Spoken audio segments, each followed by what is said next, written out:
이제 다 함께 묵도하심으로 새벽 기도회를 시작하겠습니다.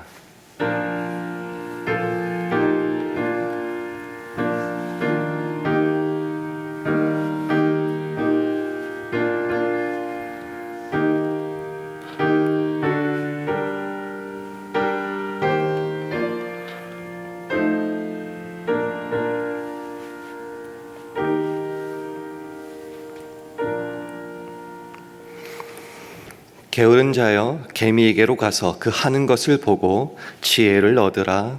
아멘. 하나님 아버지, 새로운 하루를 은혜 가운데 열어주셔서 감사드립니다. 오늘도 말씀 앞에 저희를 부르시고 우리의 영혼을 말씀으로 일깨워 주시어 게으름과 나태함의 옛 습관을 벗어버리게 하옵소서.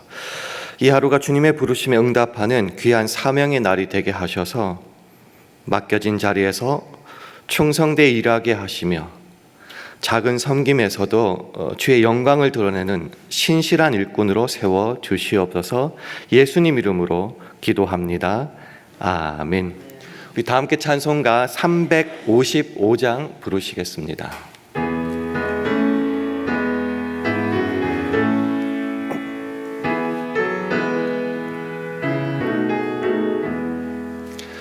푸른 바다 나서니 몸 어디든지 가오리다. 괴로우나 즐거운 주만 따라가오리니 어느 누가 막으리까. 죽음인들 막으리까. 어느 누가 막으리까. 죽음인들 막으리까. 골골짝 빈들에도 복음 들고 가오리다. 소돔 같은 거리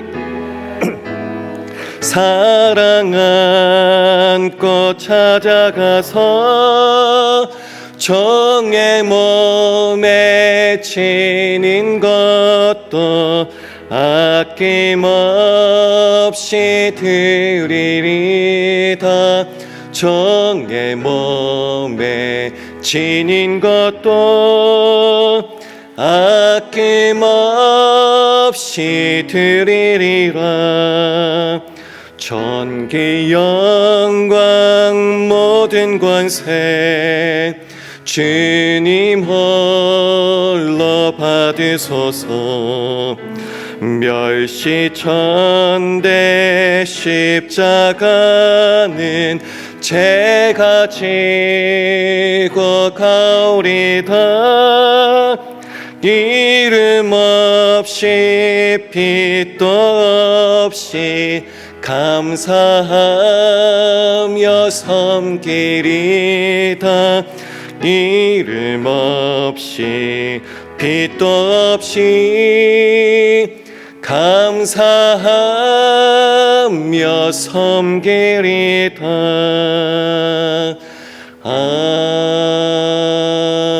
아멘.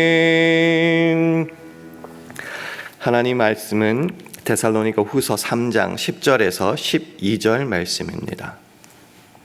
신약성경 336면 데살로니가 후서 3장 10절에서 12절 말씀을 한 절씩 교독하겠습니다. 데살로니가 후서 3장 10절에서 12절 말씀 교독하시겠습니다. 우리가 너희와 함께 있을 때에도 너희에게 명하기를 누구든지 일하기 싫어하거든 먹지도 말게 하라 하였더니 우리가 들은즉 너희 가운데 규모 없이 행하여 도무지 일하지 아니하고 일만 만드는 자들이 있다 하니 함께 있습니다. 이런 자들에게 우리가 명하고 주 예수 그리스도 안에서 권하기를 종용이 일하여 자기 양식을 먹으라 하노라. 아멘. 할렐루야. 월요 새벽기도 나오신 여러분들을 주님의 이름으로 환영하고 축복합니다. 우리 주위 분들과 샬롬으로 인사 나누겠습니다. 샬롬, 샬롬, 잘 오셨습니다. 오늘 본문 말씀에서 사도 바울은요, 데살로니가 교회를 향하여서 굉장히 단호하게 경고하고 있습니다. 좀 섬뜩하게도 들리는 말인데요. 일하기 싫어하거든 먹지도 말게 하라라고 말합니다. 좀 배경을 알아야 될 것 같아요. 당시 데살로니가 교회에서는 좀 이상한 풍조 같은 게 있었던 것 같습니다. 예수님 곧 오신다, 다른 말로 종말이 곧 다가온다, 그 말을 굉장히 심각하게 받아들인 일부 교인들이 주님 오시는데 세상 일이 뭐가 필요 있냐고, 의미 없다라고 일을 다 그냥 포기하고 놓아버렸다는 겁니다. 여기서 조금 더 봐야 될 게 있어요. 주님 오시니까 세상 일 의미가 없다, 일을 그만두고 생업을 놓는데 또 먹고는 살고 싶은가 봐요. 그래서 다른 사람의 도움, 특별히 구제에 힘쓰던 그 교회의 도움을 막 요청하고 거기에 의지하고 기대어서 살아갔다라는 겁니다. 더하여서 도움도 받고 교회 요청도 하는데 또 간섭까지 한다는 거죠. 교회 가서 이래라 저래라 간섭하고 판단하여서 교회의 문제를, 무질서를 일으키던 사람들이 있었던가 봅니다. 근데 사도 바울은 그들을 향해서 너 참 게으르다라고 판단하기 이전에 이것이 바로 영적인 문제, 신앙의 문제, 영적인 게으름이다라고 선포하는 겁니다. 그래서 그들을 향하여 굉장히 단호하게 말합니다. 일하기 싫어하거든 먹지도 말게 하다라고 말이죠. 우리는 게으름, 부지런함 이런 것들이 생활 습관의 문제, 태도의 문제라고 생각하는데요. 신앙인으로서 받아들일 것은 단순한 생활 습관의 문제가 아니라 이것은 신앙의 문제라는 겁니다. 좀 더 나아가서 교회의 질서, 영적인 건강을 다스리려고 하는, 세우려고 하는 하나님의 뜻이라고까지 봐야 한다는 것입니다. 오늘 본문 말씀을 통하여서 다른 사람 얘기하지 말고 우리 자신의 모습을 한번 되돌아보는 가운데 내 속에 영적 게으름은 없는지 한번 확인하는 시간 가졌으면 합니다. 먼저 오늘 본문 말씀 데살로니가후서 3장 10절 말씀을 화면을 보시면서 우리 함께 읽도록 하겠습니다. 시작. 우리가 너희와 함께 있을 때에도 너희에게 명하기를 누구든지 일하기 싫어하거든 먹지도 말게 하라 하였더니. 주목하고 싶은 말이 일하기 싫어하거든 이라는 말입니다. 좀 게으르다, 일을 안 한다라고 했을 때에 우리는 저 사람의 상황, 조건 같은 것을 중점 두는데요. 원어적인 의미는 의지적으로, 그러니까 의지를 가지고 일하기 싫어한다는 의미가 있습니다. 그러니까 몸이 좀 아프다, 건강이 안 좋다, 여러 가지 어려움이 있다. 우리가 많이 이제 교회에서 쓰는 말이 그거죠. 몸이 좀 아프다, 나이가 좀 많이 들었다, 이제까지 내가 일을 그만큼 했으니까 이제 다른 사람 좀 해줘야지, 내가 일하다 보면 자꾸 싸우는데, 뭐 그런 말들. 근데 우리들의 그런 말, 때로는 좀 심하게 말할게요, 변명 가운데 영적인 게으름이 숨어 있지는 않습니까? 사실은 하려면 할 수 있는데 내가 주 안에서 의지를 가지고 게으르려고 하지 않으려고 하는 모습이 숨어 있지 않냐는 겁니다. 그래서 일을 싫어하거든, 일하기 싫어하거든 말은 결국 어떤 환경이나 조건 때문에 일을 안 하는 것이 아니라 가장 깊숙한 그 밑바닥에는 내가 의지적으로 하지 않으려는 모습이 있다는 거죠.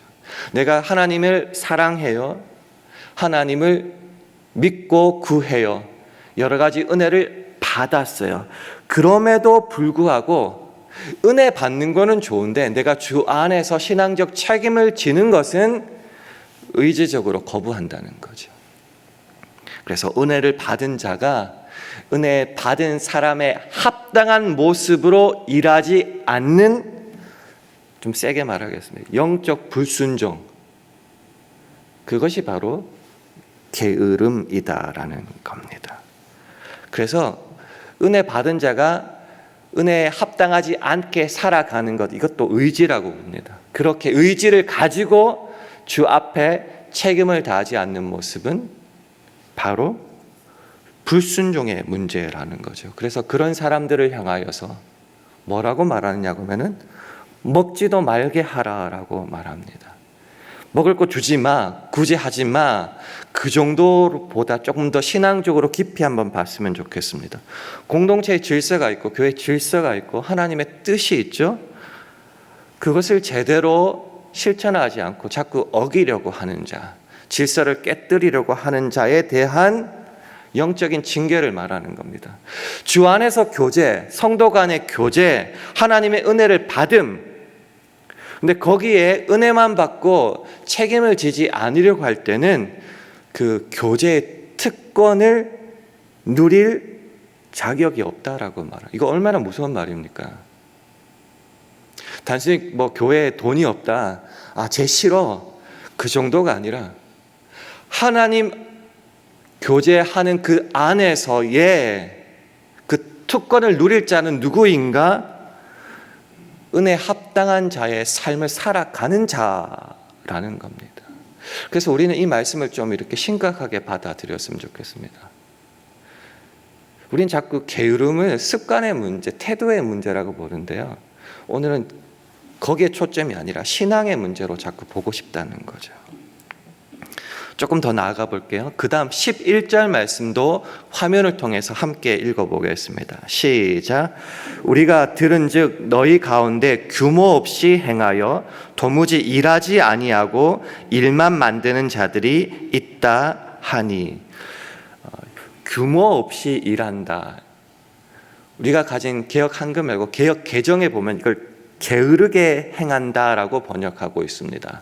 세번역은 이것을 무절제하게 살아간다라고 번역하고 있어요. 원래 규모 없이라는 말의 원어적인 의미는 사실 군사 용어입니다. 군대가 있다라고 하면요, 군대 대열이 있잖아요. 근데 그 대열에서 벗어났다라는 의미입니다. 그러니 무질서하다는 뜻도 되고 질서를 깬다라는 의미도 됩니다. 교회 질서가 있고 하나님의 명령이 있는데 그대로 살지 않고 규모 없이 살아간다. 거기에서 이탈하여 게으르게 살아간다. 질서를 깨면서 무절제하게 살아간다. 그렇기 때문에 게으름은 특별히 교회 안에서는 영적인 문제요, 신앙의 문제라는 겁니다. 근데 이렇게 규모 없이 게으르게 무질서하게 교회에서 살아가는 사람들이 게으르기만 한 게 아니에요. 굉장히 재밌어요. 이런 사람들은 일만 만드는 자들이라고 말하고 있습니다. 게으른 사람은 아무 일도 안 하고 그냥 나자빠져 있는 사람이 아니라는 말이에요. 굉장히 재밌죠? 게으른데 일을 더 많이 만든다는 게, 일을 만든다는 게 뭐죠? 다른 사람의 일을 자꾸 간섭하고 판단한다라는 것입니다. 그래서 시끄럽게 만든다는 겁니다. 은혜를 받는데 어설프게 받고 성경을 안다라고 말하는데 제대로 알지 못할 때에 교회를 시끄럽게 하고 자기 생활을 망가뜨리고 그 관계도 깨뜨린다라는 것이죠. 이것도 우리가 한번 좀 주의 깊게 살펴봤으면 좋겠습니다. 나는 어떤 사람인가? 규모 없이 해가는 사람은 아닌가? 교회 질서를 깨뜨리는 자가 아닌가? 더 나아가서 일을 안 하는 정도가 아니에요. 사람마다, 만나는 사람마다, 보는 일마다 사사건건 간섭하며 내가 옳다라고 말하면서 교회를 시끄럽게 만들지는 않는가? 그러면은 내 성격 탓이야 이게 아니고요. 신앙의 문제로 한번 바라보자라는 거죠. 내가 믿음이 지금 주 앞에 온전히 서 있느냐, 근데 대열에서 이탈해 있지는 않은지 한번 점검해 보자는 말이죠. 그래서 오늘 결론으로 한번 나가봤으면 좋겠습니다. 마지막 12절인데요. 이 말씀도 화면을 통해서 함께 읽어보겠습니다. 시작. 이런 자들에게 우리가 명하고 주 예수 그리스도 안에서 권하기를 종용이 일하여 자기 양식을 먹으라 하노라. 이 전반부를 한번 주의 깊게 봤으면 좋겠습니다. 야, 그렇게 하지 마. 이거 사람이 말이야. 사람이 교육을 받았으면 그런 말을 하지 않아요. 우리가 명한다. 우리가 누구죠? 사도 바울과 그 일행, 사도적인 권위를 가지고 말한다는 거죠. 그러니까 신앙의 문제라는 겁니다. 그 뒤에는 더해요. 주 예수 그리스도 안에서 권한다라고 말하는 거죠. 사랑을 가지고 말하는데 주 예수 그리스도 안에서. 이건 하나님의 명령과 하나님의 질서에 대한 말씀, 신앙의 문제, 영적인 문제라고 말을 하는 겁니다. 그러면서 어떻게 결론을 내리는가? 종용이 일하라, 조용히 일하라라는 거죠. 불평하지 말고 시끄럽게 하지 말고 묵묵히 섬기라는 겁니다. 야, 너 왜 이렇게 게을러? 만약에 영적인 권면을 받았다고 하면은요, 항상 하는 말이 있어요. 그래 일만 하면 되지 말이야. 뭐 그거 뭐 어려워? 그래, 핵심이 뭐예요? 일만 하면 된다라고 우리는 자꾸 갑니다. 야, 일 안 한다고 자꾸 그러지 마. 나도 힘들어. 아, 자꾸 그래? 일만 하면 되잖아. 뭐가 필요해? 라고 말을 하는데, 중요한 건 뭐냐고 하면요, 조용히 일하는 데도 초점을 봤으면 좋겠습니다. 조용히 일하라. 원어적인 의미로 좀 설명드리면요, 일을 하는데 말로만 떠드는 사람이 있어요. 사실 일 하나도 안 해요. 말로만 떠들지 말고 주 안에서 묵묵히 좀 섬기라라는 겁니다. 일을 하는데 매일매일 불평해요. 그렇게 불평하지 말고 감사하면서 일하라는 거죠. 일하는데 모든 일에 다 간섭해요. 남의 일에 간섭하지 말고 자기가 맡은 일에 충성하라. 이것이 조용히 일하라는 뜻입니다. 야, 쟤 시끄러워. 가만두면 안 돼. 이런 말에서 나온 의미가 아니라, 왜 조용히 일하라고 할까요? 이 조용하지 않은 가장 핵심은 이게 사람과의 관계 때문입니다. 조금 더 깊이 말하면은, 일을 하는데 사람 때문에 일해서 그렇습니다. 불평 자꾸 하니까 저 듣기 싫어가지고. 근데 우리가 이 신앙의 문제라고 했을 때 우리가 일하는 목적은 사람 때문에 일하는 겁니까? 핀잔 듣기 싫어서 일하는 겁니까? 아니요. 이건 주께서 나를 구원하여 주시고 나를 사랑하여 주시고 은혜를 주신 리액션이죠. 너무너무 감사하기에 내가 그 주님을 위해서 일하는 겁니다. 이 사람이라는 것은 우리의 고려 대상에서 저 2차적이고 3차적인 문제예요. 제일 고려할 대상은요, 바로 주님이라는 겁니다. 우리가 많이 인용했던 구절이 있죠. 골로새서 3장 23절입니다. 무슨 일을 하든지 마음을 다하여 죽게 하듯 하고. 우리는 일을 누구를 위해서 한다고요? 마음을 다하여 죽게 하듯 합니다. 근데 이 말을 잘 못 알아들은가 봐요. 그래서 그 다음에 이 말이 나옵니다. 사람에게 하듯 하지 말라. 그 다음 구절 마지막에 이런 말이 있습니다. 너희는 주 그리스도를 섬기느니라. 이 말의 무게를 아시겠습니까? 우리는 일했다 여기에 초점을 많이 놓고, 일했으니까 이제 시끄럽게 굴지 말고 나한테 무슨 말 하지 마라고 말하는데, 사실 중요한 것은 마음을 다하여 죽게 하듯 일하는 거죠. 주의 베푸신 은혜가 나를 여기까지 오게 하셨으니 일하는 게 중요한 게 아니에요. 조용히 주를 위하여, 주의 몸된 교회를 위하여. 그래서 우리의 섬김은 사람이 아닌 주님을 위한 섬김이기 때문에 이렇다는 거죠. 그래서 내가 사도적 권위를 가지고 주 예수 그리스도 안에서라는 말을 굳이 붙인 겁니다. 그래서 이제 적용을 좀 해봤으면 좋겠어요. 이 말씀을 내 삶에 한번 확인해 봐야죠. 자꾸 우리 저 사람 이렇게 생각하는데 그거 말고요. 내게. 첫 번째 우리가 대전제로 삼아야 될 것은요, 게으름이라고 하는 것을 자꾸 생활 습관의 문제, 생활 태도의 문제로 보지 말고요, 신앙의 문제로 한번 봤으면 좋겠습니다. 첫 번째로 이 게으름에 대해서는 첫 번째 하나님에 대한 불순종으로 확인했으면 좋겠습니다. 굳이 창조 이야기를 꺼내면요, 하나님도 일하셔요. 하나님은 뭐 먹고 노는 분이라고 생각하지 마시고요, 엿새 동안 창조를 하시고 일곱째 날에 쉬셨습니다. 오늘 처음에 시작할 때 잠언의 말씀을 읽었습니다.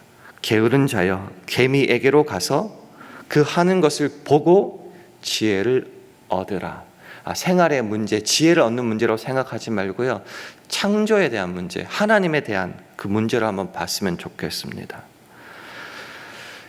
예수님도 일하십니까? 예, 일하세요. 근데 예수님께서 요한복음 5장 17절 하반절에 굉장히 재미있는 말씀을 하십니다. 내 아버지께서 이제까지 일하시니 나도 일한다 하시며, 주님도 일하십니다. 저와 여러분도 주님을 본받아 그 은혜를 받았다면은 일하기를 원하십니다. 신앙적 열심을 가지길 원하십니다. 근데 게으르다? 그는 생활 문제가 아니라 신앙의 문제, 불순종의 문제라는 거죠. 두 번째 보고 싶은 것은, 게으름은요, 하나님 우리를 부르신 그 사명 부르심에 대한 무시다라는 거죠. 달란트 비유 기억하시죠? 한 달란트 받은 자가 어떻게 했죠? 땅에 그냥 묻어버렸습니다. 게으르지만 않았어요. 뭘 했어요? 주인에 대해서 오해하고 평가를 내립니다. 말을 자꾸 만드는 거죠. 주인 심지도 않은 데서 막 거두기를 바란다고. 못된 주인이라고.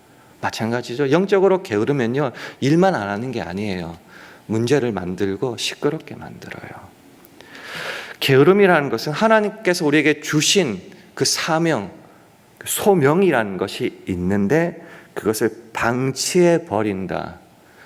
그 말은 나를 부르신 주님에 대하여 무시하고, 아까도 말씀드렸지만 자꾸 주인에 대해서 나쁜 말, 평가를 하게 되죠. 그렇다는 거죠. 주인을 신뢰하지 않기에, 무시하기에 나오는 모습, 그게 영적인 게으름이다라는 겁니다. 마지막으로 게으름을요, 좀 이렇게 좀 봤으면 좋겠습니다. 게으름이라는 것은 근원적으로는 믿음이 없는 결과다라는 거죠. 이게 무슨 말인가 싶죠? 히브리서 6장 11절 12절 말씀을 화면을 보시면서 우리 함께 읽도록 하겠습니다. 시작. 우리가 간절히 원하는 것은 너희 각 사람이 동일한 부지런히를 나타내어 끝까지 소망의 풍성함에 이르러 게으르지 아니하고 믿음과 오래 참음으로 말미암아 약속들을 기업으로 받는 자들을 본받는 자 되게 하려는 것이니라. 아주 쉽게 말씀드리면은 주 안에서 우리가 약속받은 그 소망이 있을 거예요.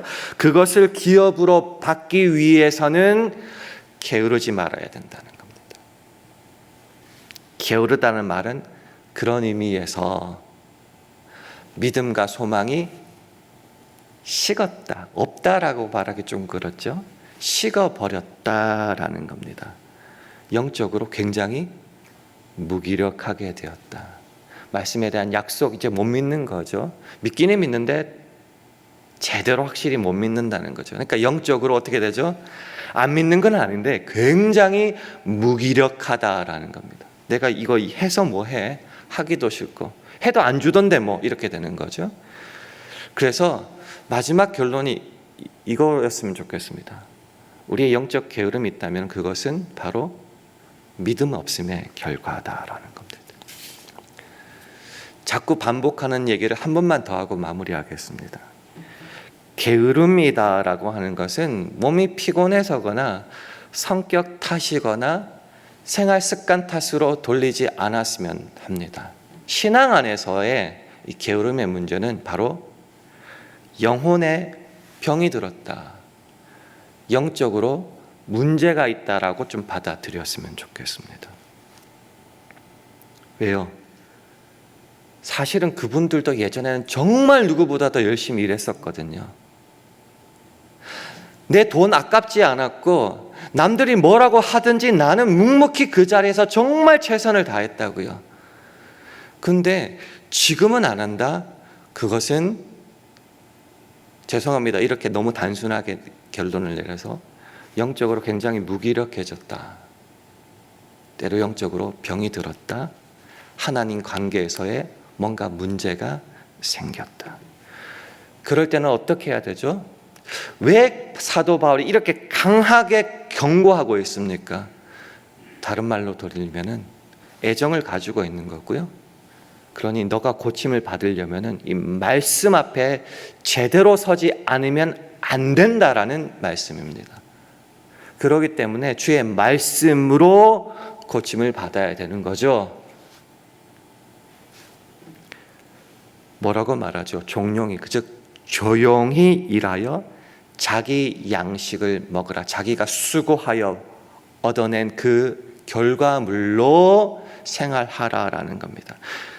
좀 더 영적으로 풀어드리면은, 주 안에서 은혜를 받았니? 그래서 지금도 그 은혜로 살아가고 있니? 그러면은 그 은혜에 합당한 책임을 져라라고 말씀하시는 겁니다.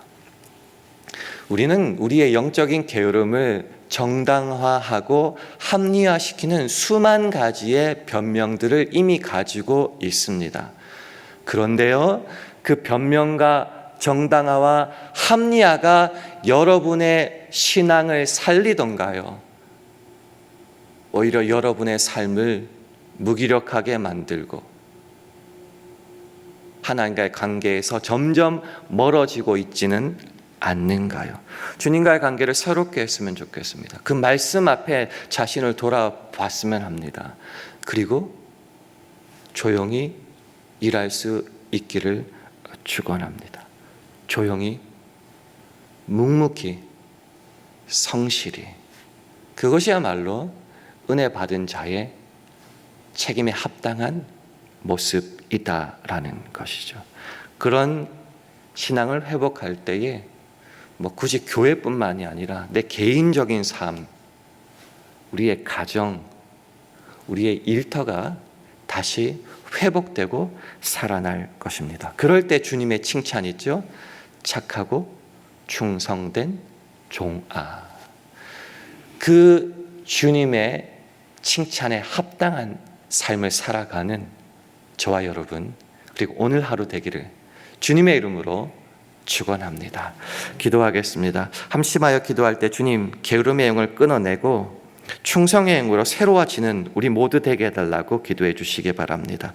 교회 안에 조용히 일하는 그 신실한 일꾼들이 날마다 세워지게 하시고, 일터와 가정에서 하나님을 예배하는 마음으로 성실히 일하게 하여 달라고 그렇게 기도해 주시기 바랍니다. 오늘 하루도 성령 충만하여 주의 영광만 드러내게 하옵소서. 이런 기도 제목을 가지고 합심하여 기도하겠습니다.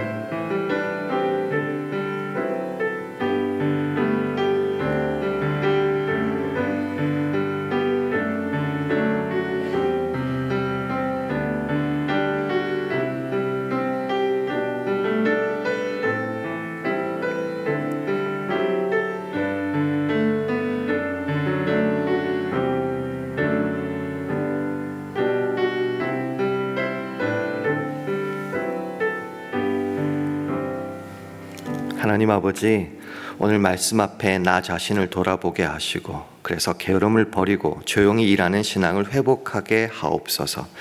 주의 말씀에 순종하여 맡은 자리에서 성실히 일하게 하시고, 그 수고의 열매로 하나님께 영광 돌리게 하옵소서. 게으름 대신 충성과 감사로 나아갈 때에 우리의 삶의 모든 순간이 주의 부르심에 합당한 예배 되기를 간절히 바라며 예수님 이름으로 기도합니다. 아멘. 하늘에 계신 우리 아버지여, 이름이 거룩히 여김을 받으시오며 나라 임하옵시며 뜻이 하늘에서 이룬 것 같이 땅에서도 이루어지이다. 오늘날 우리에게 일용할 양식을 주옵시고 우리가 우리에게 죄 지은 자를 사하여 준 것 같이 우리 죄를 사하여 주옵시고 우리를 시험에 들게 하지 마옵시고 다만 악에서 구하옵소서. 대개 나라와 권세와 영광이 아버지께 영원히 있사옵나이다. 아멘.